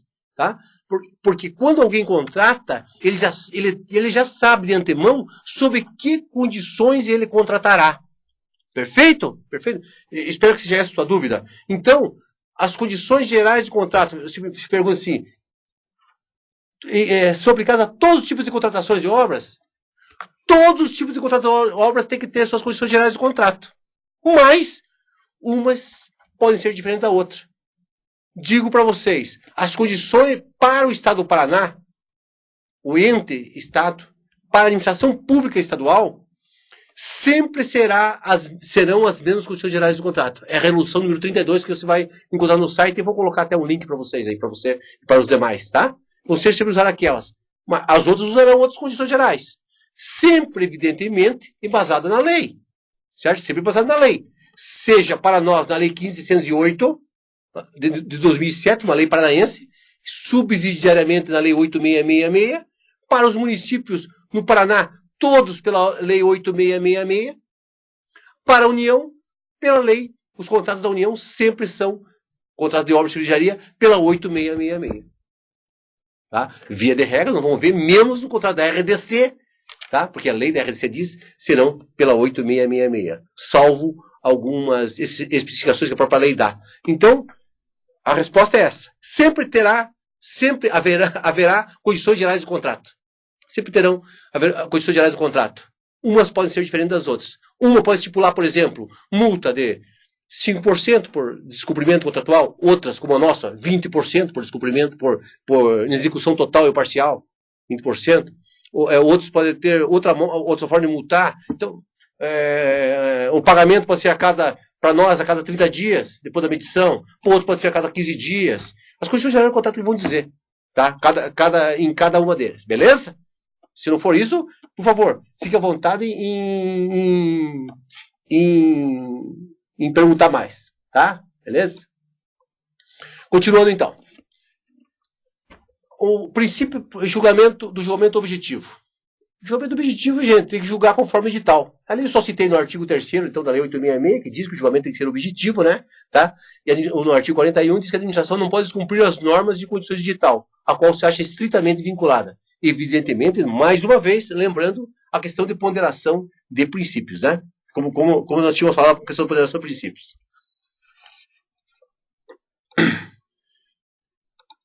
Princípio da impessoalidade. Então, eu citei aqui o Celso Antônio Bandeira de Mello, é um dos juristas mais respeitados do Brasil, quando se fala em direito administrativo. Ele diz o seguinte, que nesse princípio traduz a ideia de administração tem que tratar todos os administrados sem discriminação. Tá? Impessoal a coisa. Sem benéfica, sem benefício para um, detrimento para outro, né? Nem favoritismo, nem perseguições são toleráveis. Simpatias ou animosidades pessoais, políticos e ideológicas não podem interferir na atuação administrativa e muito menos interesses sectários, de facções ou grupos de qualquer espécie. O princípio em causa não é senão o próprio princípio da igualdade ou isonomia. Está consagrado explicitamente no artigo 37 da Constituição. Além disso, assim como todos são iguais perante a lei, a fortiori teriam de ser perante a administração. Evidentemente, todos são iguais. Então, esse princípio da impessoalidade é isso. Ninguém pode beneficiar um em detrimento do outro, certo? Razoabilidade, já acabei falando para vocês, o princípio da razoabilidade, né? Tá? Que deve ser sempre aplicado subsidiariamente aos demais princípios. Porque ele vai ajudar a ponderar, como nós vimos, né? De forma que as licitações sejam regidas pelo mesmo. Inclusive para que se compare a aplicação de determinadas regras digitalícias à real necessidade da existência dessas para que o interesse público seja atingido. É sob as luzes desse princípio que se deve analisar se a presença de certas exigências no instrumento convocatório não se presta apenas para impedir a escolha de melhor proposta para a administração. Tá? Uma outra pergunta, se, por exemplo, é razoável nós exigirmos um engenheiro florestal numa reforma do edifício? Não é razoável. Não se exige isso, certo? Restringe o caráter competitivo. Os princípios servem, uma das coisas que serve um princípio muito importante, gente, ele traz um pouquinho de justiça para dentro do julgamento da comissão, julgamento do fiscal, né? O fiscal, quando a gente está falando de princípio, não é só para licitação. Esses princípios atingem os contratos, atingem também o trabalho do fiscal, atinge o trabalho daquele que trabalha do gestor do contrato, alguma área administrativa em relação ao contrato, né? Então, ele faz com que a gente consiga fazer justiça ao contrato. O princípio nos permite isso. Eu sempre falo isso, que o princípio ele ajuda nós sermos, entre aspas, né, fazedores de justiça, né? Nos ajuda bastante, né? Ali eu só respondi o princípio da razoabilidade. É necessário ponderar os interesses existentes e evitar que o pretexto de tutelar o interesse público e cumprir o digital produza eliminação de propostas vantajosas para os cofres públicos. Isso aí citado por Marçal Justin Filho é exatamente aquilo que eu falei em relação àquela obra, aquele julgamento daquela licitação que eu falei lá, que faltou numerar as páginas, né? Às vezes também faltar, já aconteceu conosco, a firma não está reconhecida da assinatura do responsável pela empresa, pelo proponente. Não está com firma reconhecida e diz no edital que a firma tem que ser reconhecida. Mas eu vou perder a proposta dele? Não. Tá? Pega os documentos dele, vê se é a mesma assinatura, e a própria comissão, o próprio servidor reconhece, não, confere com o original, acabou. Ou senão ele está ali sem assinatura. Está aí, está presente o cidadão, está, assina aqui. Certo? A razoabilidade nos permite isso. Não podemos, por causa de detalhes como esse, deixar de contratar com a possibilidade de deixar de analisar a proposta da pessoa. Agora, lógico, aí ele foi licitar e faltou a certidão de acervo técnico. Peraí. Isso eu não posso ponderar, porque a certidão de acervo técnico é condição para que ele possa participar da licitação. Sem acervo técnico, não sei nem se a pessoa tem capacidade para participar da licitação. Capacidade de me fazer a obra, de me fazer o projeto. Né? Eu não posso, ele não demonstrou a capacidade econômica financeira dele. Se não demonstrou, PT saudações, perdeu. Tá? Aí eu não posso aplicar aí o princípio da razoabilidade. É razoável nós contratar com alguém que não tem capacidade financeira para fazer a obra? É razoável a gente contratar com alguém que não tem capacidade técnica para elaborar o projeto ou fazer a obra? Né? Ou outro serviço de engenharia? Não é razoável. Tá? Mesmo o princípio da razoável, ele não resguarda tudo, não. Não é através do princípio da razoabilidade que você vai resolver todos os teus problemas, todos os problemas da comissão. Tá? Às vezes, determinada falha é insanável. E existem muitas falhas insanáveis.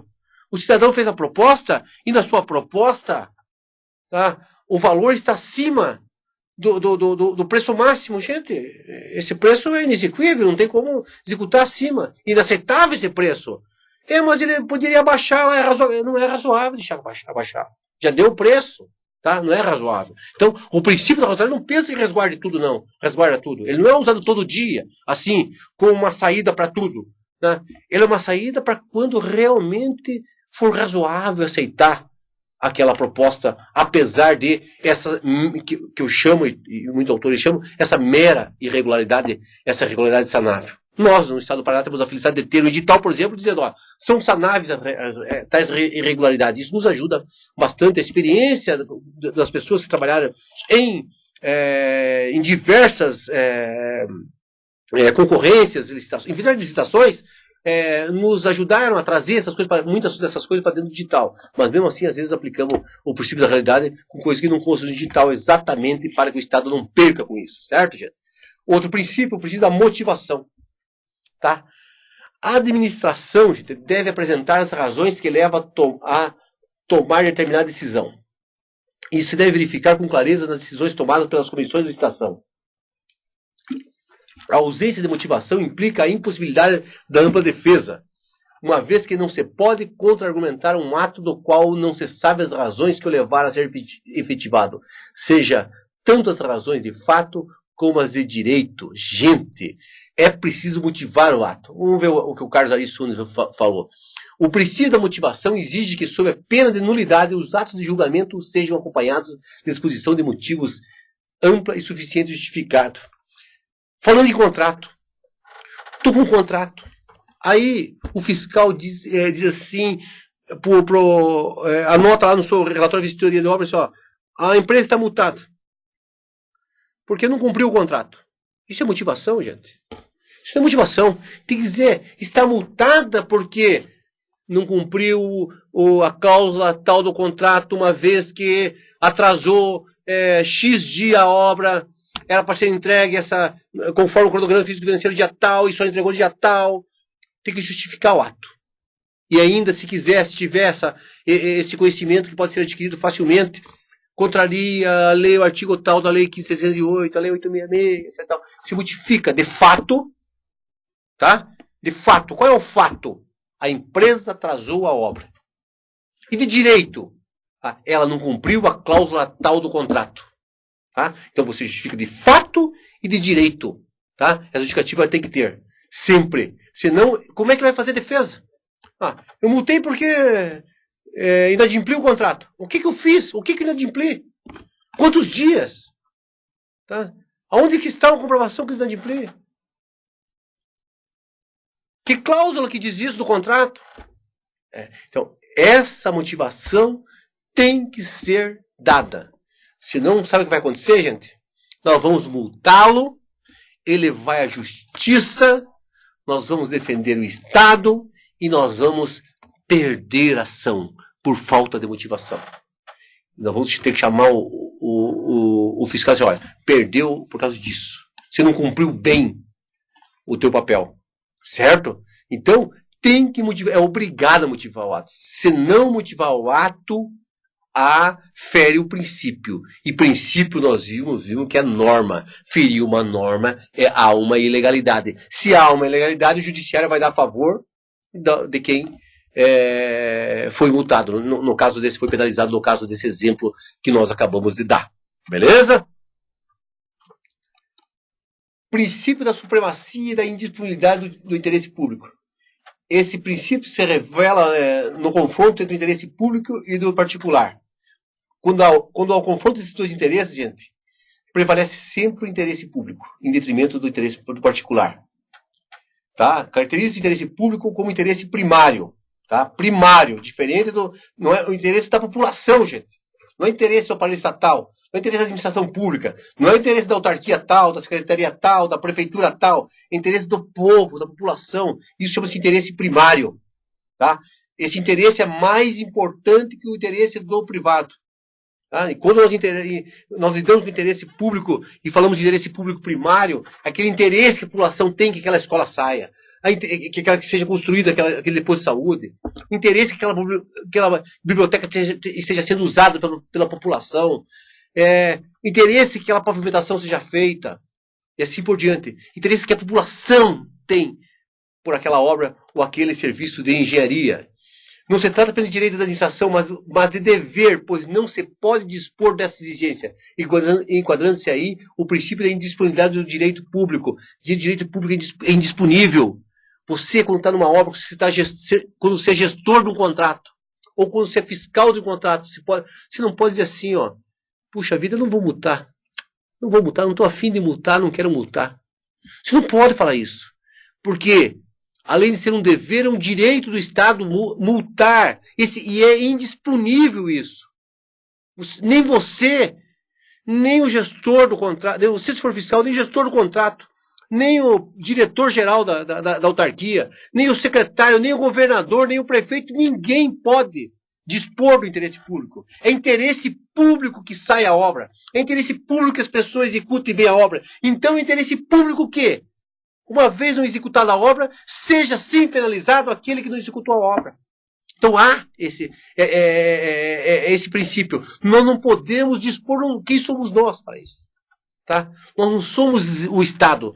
Nós somos representantes, nós somos prepostos do Estado em determinadas situações. Beleza? Então, os princípios são esses. Os princípios são basicamente esses, certo? Deixa eu ver se tem mais alguma dúvida aqui. Pera aí, dúvida. Aqui, ó. Aqui a Juliana Poleto, ainda falando sobre princípios ainda. Ela fez o seguinte lá. Obrigado, então. A dúvida trazida pela nossa tutora Maria Madalena, né? Da Juliana Poleto Palácios. No caso de dois princípios se contradizem, fica à margem das empresas entrarem com recurso legal e travar o processo por um tempo desnecessário, ou a decisão da comissão é soberana a possíveis recursos. Há um princípio seguinte, gente. A Constituição brasileira, em seu artigo 15, fala numa coisa chamada direito de petição. Entrar com ação sempre, o que se sentir prejudicado pode entrar. Não temos como evitar. Qualquer um, aquele que não numerou a página, poderia entrar, no exemplo que eu dei, tentando responder a tua pergunta, tá bom? No exemplo que eu dei, aquele que não numerou a página, se a comissão tivesse desclassificado ele poderia entrar na justiça contra a comissão, entrar com recurso, primeiro administrativo ou não, ou direto para a justiça, que pode ser no direito brasileiro. Ele poderia entrar com uma ação, um mandado de segurança, por exemplo? Poderia. É um direito dele, direito de petição. Tá? Aquele que, após numerar a página, ficou em segundo lugar, poderia entrar com ação? Ele poderia. É um direito dele. Então, a resposta a tudo sempre é lógico que sim. Se o senhor olhar feio pro teu vizinho. Esse teu vizinho pode entrar com uma ação contra você por uma injúria, por exemplo? Pode. Pode entrar com uma ação. Tá? A questão se vai ganhar ou perder é outra. A questão se vai ganhar ou perder é outra. Mas poder entrar com uma ação é um direito de petição. Tá? Ele pode até perder, inclusive perder dinheiro com isso, com honorários. Pode. Mas entrar, ele pode entrar com essa ação. Então, aquele que teve, a hora que você fez a ponderação de princípio, a hora que fez a ponderação do princípio, e nessa ponderação de princípios, aquele que perdeu a licitação, então ficou em segundo lugar, terceiro, onde for, que lugar for, ele pode entrar? Lógico que pode. Por isso que é muito importante que a comissão, no momento que julgar um ato desse, no momento que sentir, por exemplo, naquele caso que o exemplo citei que era razoável aplicar, tem que justificar muito bem justificado. Tem que fazer uma justificativa muito clara do porquê que julgou daquela maneira.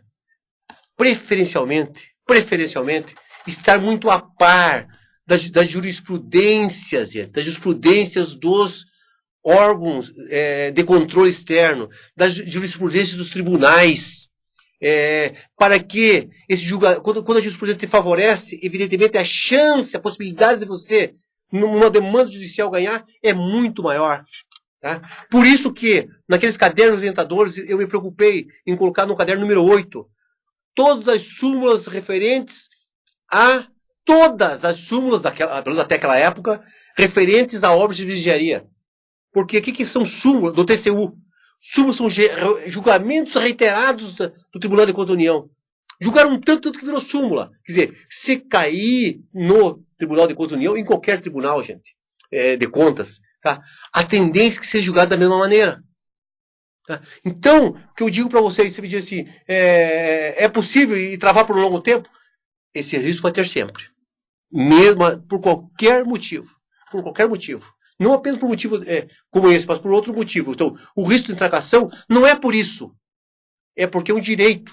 Um direito de entrar com a ação, né? É um direito que tem, né? Vai, evidentemente, sofrer as consequências com isso se perder. Mas ele pode entrar com a ação. Beleza? Eu não sei acredito que seja essa a dúvida que você tinha, né? No caso dos precisa contradiz e fica à margem para a empresa entrar com recurso. Travar o processo por um tempo desnecessário ou decisão da comissão soberana. Tá? Logicamente, gente, a comissão, administrativamente, ela toma decisão. Tá? Ela toma decisão. Depois nós vamos ver como é que você dá esse processo, todo esse processo. Tá? Como vocês já viram, talvez com o doutor Vitor Mangualdi, né? Então, até administrativamente, até onde cabe ela é soberana, evidentemente. Mas o direito de petição, o direito de entrar na justiça, tá? Isso sempre haverá. Tá? Sempre haverá. Acabei de dar um exemplo do teu vizinho, tua vizinha, né? Como até um exemplo bem simples, mas que até um problema bem mesquinho para ver que qualquer um pode entrar. Tá? O que nós temos que estar preparado ao entrar, o juiz já não dá nem a liminar. Daí já acabou. Porque se nós não justificar o suficiente, tá? Haverá grande razão de nós, grande chance de nós, primeiro, a pessoa que entra a ação ganhar uma liminar, fica parado enquanto não se julgar o mérito, senão não conseguir derrubar essa liminar. Mas, evidentemente, estiver bem justificado, tá? Mesmo com a liminar, tá? O processo irá para o jurídico do órgão, né? No nosso caso, para a Procuradoria-Geral do Estado, e ele, se estiver bem justificado, terá grande chance de derrubar a liminar e continuar o processo novamente. Tá? Beleza? É muito raro, olha, é só uma notícia, tá? Talvez seja por coincidência. Como nós usamos condições gerais do contrato, e essas condições gerais do contrato nós são padrões, tá? São sempre as mesmas aqui no estado do Paraná. Gente, eu não lembro a última vez que houve algum mandado de segurança contra uma decisão do edital da Paraná Indicação. Da Paraná Indicação nunca houve até hoje. Ela é nova, tal, não houve. Mas da CIOP, eu não lembro a última vez, gente. Eu não lembro se houve. Tá? Por quê? Porque as empresas estão acostumadas a contratar daquele jeito. Estão acostumados também que os digitais também são padrões. Não são só as condições gerais de contrato que são padrões. Os digitais também são padrões. Então, estão acostumados a licitar e sabem como é que tem que se comportar já. Que documento tem que trazer. Então, raríssimos são, para nós, quase inexistente os mandados de segurança. Mas, evidentemente, que é possível. Tá? Eu estou dizendo isso hoje, que a pouco segunda-feira pode ter um mandado de segurança para resolver lá. Tá? Isso é possível. Tá? Mas, Isso para quem vai trabalhar um dia, você que um dia vai trabalhar no município, né? Por exemplo, lá leve essa experiência, talvez, do Estado do Paraná, em ter condições gerais de contrato, em ter editais padrões no que for possível. Né? Isso ajuda muito a evitar, com o tempo, evidentemente, evitar ações judiciais. Eu digo com o tempo porque os nossos editais padrões, evidentemente, estão sempre sendo revistos, com mudança de lei, alguma coisa. Eu mesmo já revi 3 vezes os editais, enquanto jurídico, da CIOP e da Parada de Indicações da CIU, eu já revi 3 vezes, para ter uma ideia. A gente, esses nossos editais são da década de 70, 80, início da década de 80. Eles já são padrão desde aquela época. Sabe? Evidentemente, como eu falei, as condições gerais do contrato também. Eles foram alterados, evidentemente, mas mantém a linha quando alterações foram feitas apenas no que diz respeito às modernizações das legislações, etc. e tal, né? Com a lei, por exemplo, imagine que a 866, quando saiu a 866 em 93, foi alterado tudo. Quando saiu a 15608 em 2007, fui eu praticamente que, no dia que entrou em vigor, o nosso digital já entraram em vigor também os novos digitais, com as alterações que a lei trouxe. Certo? Então, é possível essas alterações, é possível entrar com ação, sim, mas isso vai ser sempre possível. Tá? Mesmo que a gente tenha razão, com certeza absoluta, tá? Mesmo assim, é possível que as pessoas entrem com ação judicial. Beleza? É isso, será? Tomara que seja. Se não for, você pergunta de novo, que eu tenho muito prazer em responder. Durante a semana também, tá bom? Beleza? Então eu vou continuar aqui, tá? Agora vamos ver uma coisa chamada... Vamos ver aditivo contratual aqui, gente. Mas, hoje ainda é a notícia, porque eu preciso desse conceito para falar sobre muitas coisas do Constituição Geral do Contrato. Então, eu preciso que vocês saibam que seja aditivo contratual. Mas nós veremos depois grandes detalhes em aditivos contratuais. Vamos ver os detalhes, tá? Cada um, como é que faz esses aditivos contratuais, como é que eles são feitos, cada um dos tipos, porque não tem como, evidentemente, você ser fiscal de uma obra e não saber o que é um aditivo contratual e como faz. Porque todo aditivo contratual precisa do parecer do fiscal de contrato. E vai ao gestor a partir desse parecer. Então, aditivo contratual, gente. Se adita o contrato administrativo quando a administração, após a contratação, vê necessidade de acrescer serviço, prazo de execução ou vigência contratual por razões, via de regra, de oportunidade e conveniência. Aditivo deve ser feito pelos mesmos meios do contrato original. Se fez o contrato. Aí, no meio do contrato, se viu que é necessário, gente, fazer alguma alteração. Ou porque o valor você tem mais serviço que o valor vai mudar, ou porque você tem menos serviço, vai ter menos serviço, o valor vai ter que mudar, mas diminuir, ou o teu prazo de execução precisa dar mais prazo, tua vigência contratual precisa alterar, alguns serviços precisa substituir. Eu vou dar alguns tipos depois de vocês, que tipos de prazos que tem, certo? Mas o fato é o seguinte, sempre que você for fazer alguma alteração no contrato, você não pode fazer verbalmente. Mas isso não acontece. Acontece. Acontece e bastante.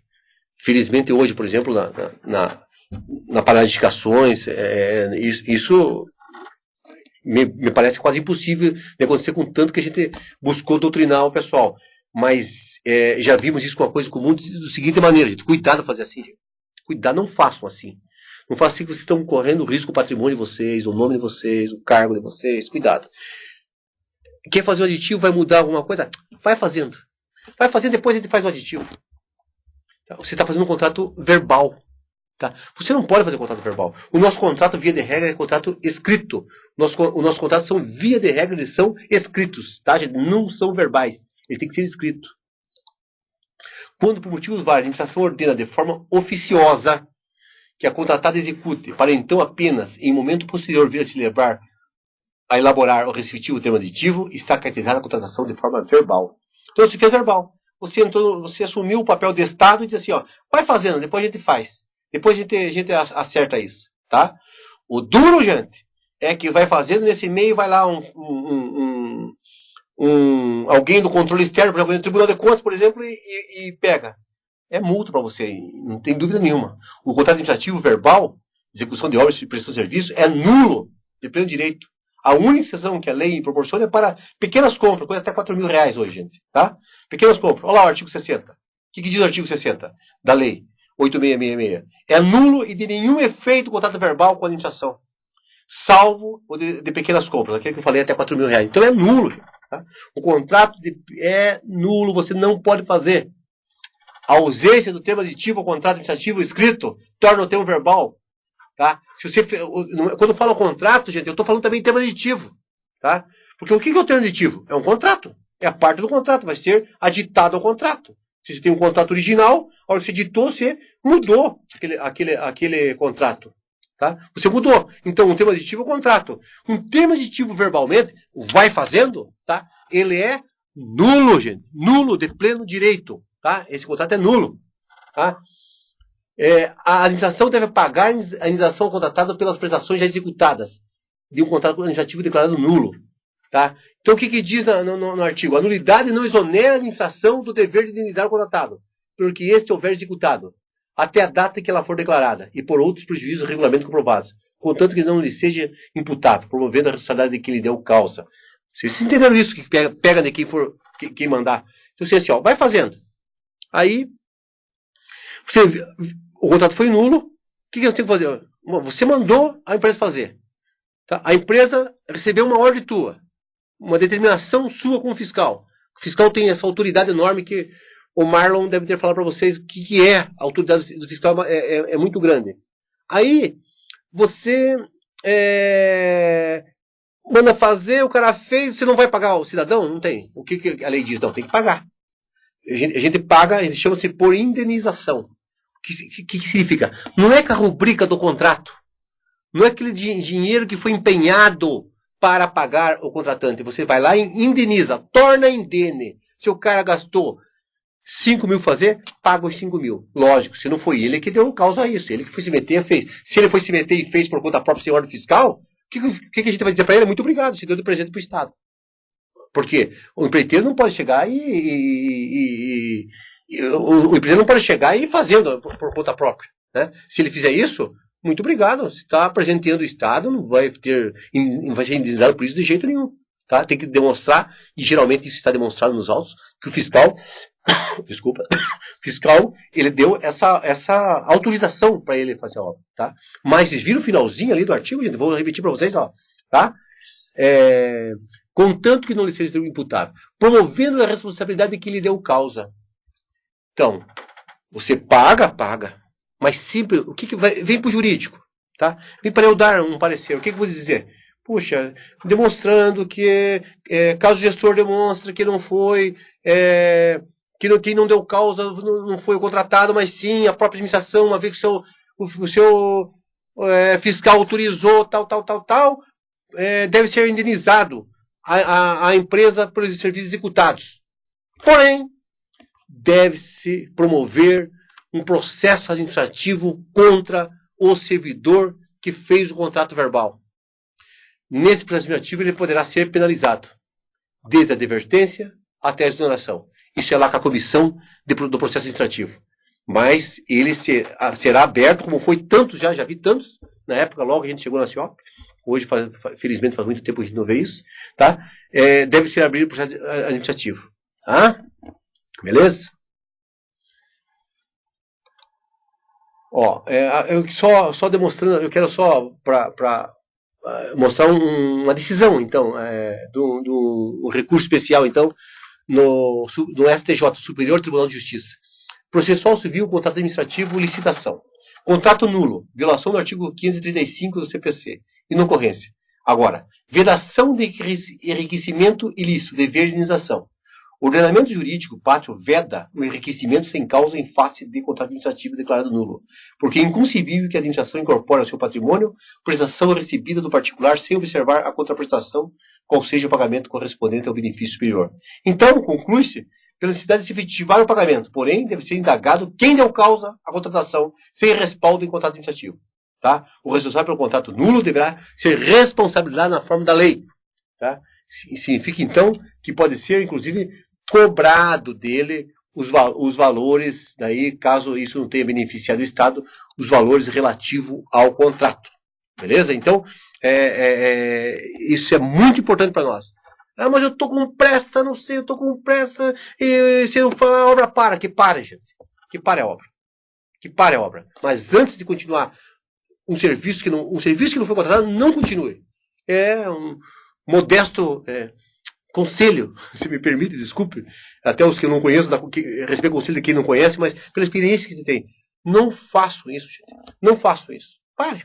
Eu dei um curso na Secretaria de Educação para os Engenheiros e Arquitetos, tem alguns residentes que estavam aí, e residentes também fizeram, alguns residentes, esse curso, provavelmente, e lá eu falei o seguinte, gente, então eles que não me deixam mentir, eu falei o seguinte, gente, e se alguém que está aqui, ó, quem for da secretaria, se alguém tiver aqui da ordem para você por telefone, não atendo, gente, peça por escrito.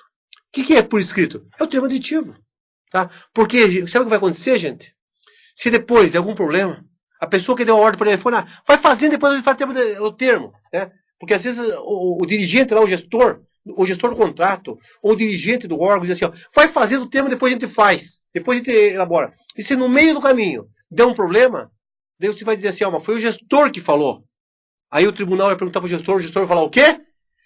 Eu não fui eu não, o fiscal que fez por conta, né? O fiscal fez por conta. E você vai perguntar pro gestor, né? O gestor recebeu a ordem lá do dirigente. O dirigente vai falar o quê? Eu?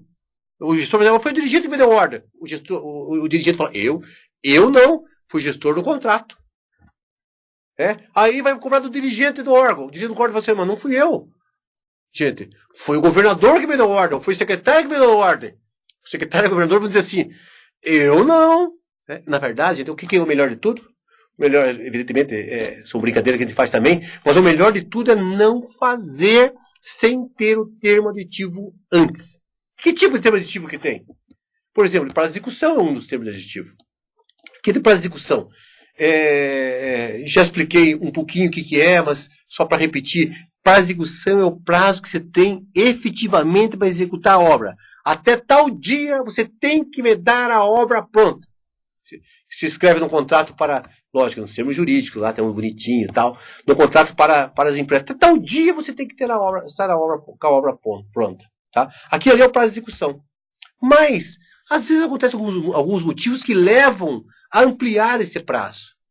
Você não pode de boca dizer assim, olha, você tinha 300 dias, agora você tem 330 dias. Não. Tem que fazer aditivo. É isso que eu estou dizendo. Aditivo por quê? O cara que ia entregar dia 28 de abril vai poder entregar agora 28 de maio. Tá? 30 dias, mas vai ter que estar escrito isso. Fica alterado o prazo, tal, para 28 de maio. Tá? Não fazer de boca. Tá? Sempre fazer, porque senão os órgãos de controle vão ver que ele tinha que entregar dia 28 de abril, você só entregou dia 28 de maio. Deve perguntar para você, ele atrasou a obra. Por que você não multou? Ele está com 30 dias de atraso a obra. Daí você vai dizer o quê? Não, mas eu dei o prazo para ele. Deu, Onde que está o termo aditivo? Então tem que escrever isso, gente. Tem que escrever isso. Tá? O termo aditivo também pode ser para vigência contratual. Tá? Porque além do prazo de execução, tem um prazo que o contrato fica vigente ainda. Para quê? Para receber a obra definitivamente, para ver se tudo fez certinho, para algum documento que precise, ver se precisa entrega ainda, para que a administração possa pagar 30 dias depois que ele fez o termo provisório, recebimento provisório. Então tem ainda 180 dias pelo nosso, isso não é por lei, gente. Tá? Isso não é por lei. Por lei pode ser menos, o prazo ser menor ou maior. Para o nosso Constituição Geral do Contrato é 180 dias de vigência contratual. A vigência contratual vai além do prazo de execução. Terminou 28 de abril, tem mais 180 dias para terminar a vigência. Tá? Ele pode terminar esse contrato depois? Ele vai ver, pode, vai ser multado por atraso do prazo de execução, mas isso não é hoje a discussão. A discussão que é, essa vigência também pode ser alterada. Pode ser alguma coisa que, por exemplo, ampliou o prazo de execução, automaticamente amplia a vigência contratual. Tudo isso tem que fazer por aditivo. Pode ter aditivo de suspensão do contrato. O cara fez um projeto para nós, fez tudo, gente. Só não entregou o projeto aprovado ainda. Por que ele não entregou o projeto aprovado? Porque a prefeitura, o Corpo de Bombeiros, a Copel, alguém está retardando a aprovação de alguma coisa, a entrega de alguma coisa. Aí o que não saiu ainda, o visto de conclusão de obras. Aí você, como ele não está dependendo disso, você pode, olha, fica suspenso o contrato, até que,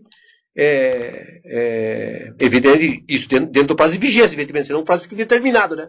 Dentro do prazo de vigência, fica suspenso o contrato, tá?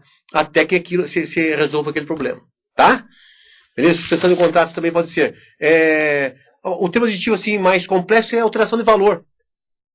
Porque você pode, lembra que nós conversamos já um pouquinho aqui, que a gente pode alterar o contrato no limite máximo de até 25%?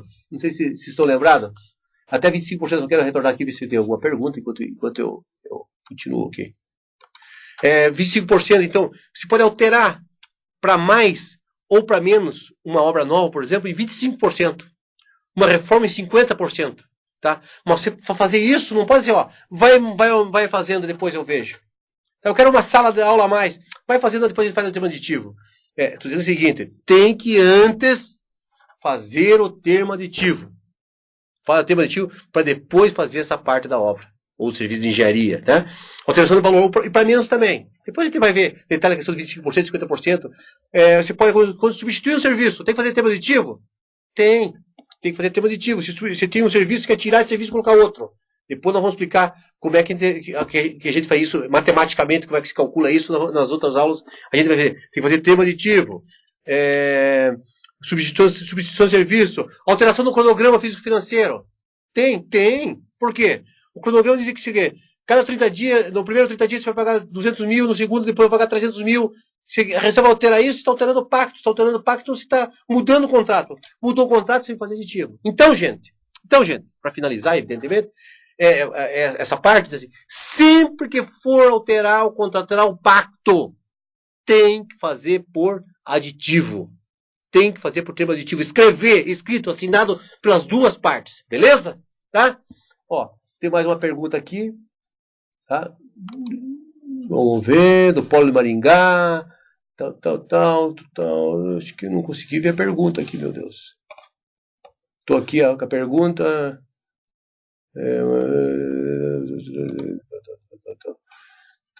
Deixa eu ver se eu de Maringá, já vejo. Então, vamos ver. Sou engenheiro civil, professor desse curso de geração e tutor do Polo de Maringá. Beleza? Obrigado, professor.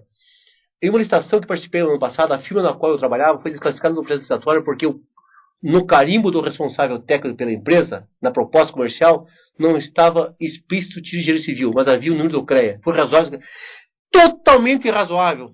Desculpe a ausência dos que fiquei até perturbado, um absurdo, gente, absurdo. Pelo amor de Deus, tem o CREA. E eu, inclusive, com certeza absoluta, dentro dos autos, estava lá a cópia da carteira do CREA, inclusive. E na cópia da carteira do CREA tem como comprovar que o cidadão é engenheiro civil, porque vai estar a fotocópia da sua carteira de engenheiro civil. Outra coisa, ela pode sanear isso indo ao site do próprio CREA e ver lá o nome do profissional como engenheiro. Várias maneiras. O que não pode desclassificar. Professor, eu acho assim, professor José Luiz Mioto, puxa, desculpa, eu chego a achar até absurdo provavelmente uma desclassificação, não foi da habilitação, desclassificação, então foi na fase de classificação já. É absurdo isso aí, absurdo. Ainda mais que se esse processo diretório deve ser na prefeitura, né, ou na União, né, porque eu não sei, isso eu teria que conversar melhor, mas me parece que já tinha, inclusive, se for uma prefeitura, já tinha sido, inclusive, abertos todos os documentos, porque pela 8666, abre-se esses documentos, para depois a proposta. Então, você tinha toda a comprovação, inclusive. No mínimo absurdo. Eu chutei algumas maneiras de sanear isso, mas existem outras maneiras, né? Daí, por exemplo, mas o CREA pode ser de geólogo, pode ser de outra coisa. Pô, faça pesquisa, veja outros documentos, suspenda, faça uma investigação, faça essa possibilidade que a comissão tem, que está escrito em lei, faça uma verificação disso aí, tá? Saneie de outra maneira, mas inabilitar ou desclassificar uma pessoa. Por isso eu acho simplesmente absurdo. Pô, foi muito bacana a sua pergunta, que me ajudou, inclusive, a dar mais um exemplo E provavelmente darei esse exemplo em outros lugares que eu desse curso, professor, evidentemente sem citar o seu nome, pois nem tem a autorização, mas citar coisas como essas que só prejudicam o Estado. Que a sua proposta poderia ser a mais econômica, a sua empresa provavelmente tinha a capacidade técnica operacional, seus profissionais técnicos da profissional para executar a obra e acabou impossibilitando. Eu tenho certeza que no caso de mandado de segurança, o senhor tinha grandes possibilidades de ganhar, aplicando o princípio da razoabilidade, inclusive. Mas pelo jeito passou, né? Passou. Mas gostei, obrigado pela ajuda. Gente, quero agradecer mais uma vez, foi gostoso. Hoje que estou um pouco mais livre do que naquele dia.